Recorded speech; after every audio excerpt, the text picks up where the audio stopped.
And I'm from the Intelligent Networking Lab, Chungang University. So today I'm going to talk about a security problem that we doesn't get enough attention to in the CXC conversation. So we spend a lot of time designing smarter AI for wireless networks. So today we'll talk about it. So here's the problem. So ORAN promised us that something exciting, that AI-powered X apps running inside the Near-RT RIC using bi-directional LSTMs to process the real-time signals like RSRP and CQI. So making smarter handover decisions like any static rules could. And it delivers on that promise. But here's the problem, nobody talks about loudly enough. So that the same AI also is a target for the adversarial machine learning attacks, can inject tiny and invisible perturbations into the telemetry sequences. The AI depends on the silently steer its handover decisions. So let's make that concrete enough. So the AI-driven control panel trusts RSRP and CQI measurements coming from the physical environments, and it has no reason not to use standard telemetry signals.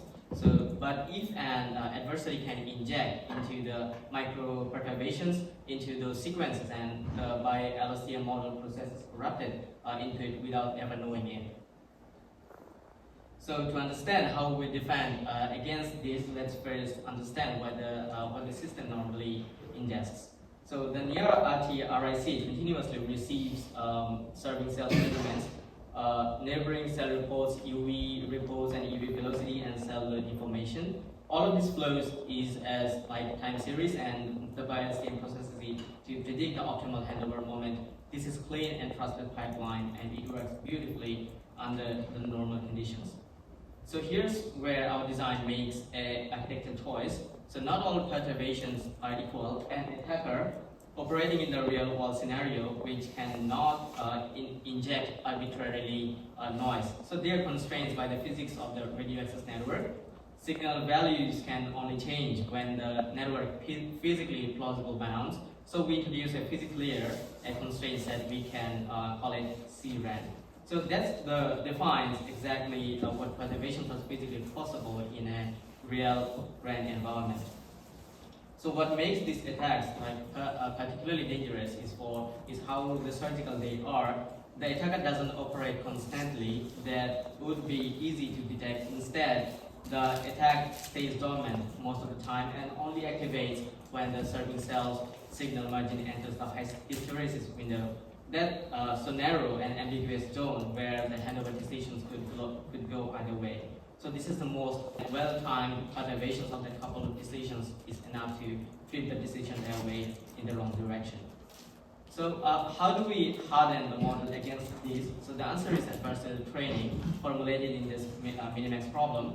So the attacker here, perturbations within the physical constraint set, the defender and the attacker simultaneously updates its neural network ways to minimize the handover loss within the under the worst case attack scenarios. So let me walk you through how the training actually works here. We start with the clean 3GPP urban macro traces, 6 neighboring cells, UV moving between 2 and 20 meters per second. We then use the PGD with 20 ascent steps to generate the worst case scenarios and perturbations, but instead of training at a single attack scenarios, NX range, we use a curriculum as staircase of increasing epsilon values like 0.0 dB up to 3 dB. So at every step, we mathematically predict the perturbations and back to the physical constraint set. So this is the conceptual part of the paper, and the word pausing on, the attacker has to obey physical constraints that remain undetected. If the perturbations is too large, it becomes visible to the monitoring system. That constraints, which is the attacker relies on the stealth on the training curriculum. So the attack surface is not infinite or unknown, but it has a precise and infinite determined by the physics of the RAN. And because we know the geometry here, so we can train against it completely. So the very thing that makes the attack stealthy is what makes this defense possible. So here's the result. under the 2.1 dB attack, which sits right away the hysteresis border, so its decision boundary gets manipulated and it starts misclassifying handover decisions. So the ROS model trained with the same framework that maintains a stable connection and a decision boundary under the exact same attack. So the only difference is what the model learned to do with them. One is the misled and the other one holds its ground. Let's talk about what this means in real-time network. And under the 2.5 dB attack, the baseline models here suffers severe throughput degradation, dropping close to the floor. Our robust model recovers a substantial portion here of the throughput, maintaining a meaningful operational performance even under sustained attack. So stepping back, the model message of this work is this straightforward. True RAN automation cannot rely on the standard AI that trusts only its inputs blindly. So to build the secure 6G networks, machine learning must be inherently bound by the physics of the radio environment and it governs. So our framework does these 4 steps, like observe, harden, control, and defend. So this is the foundation of the reliable 6G automation needs. So thank you so much. Thank you for listening. Okay. The theme of this paper is that if someone we know that handover decision and other connections.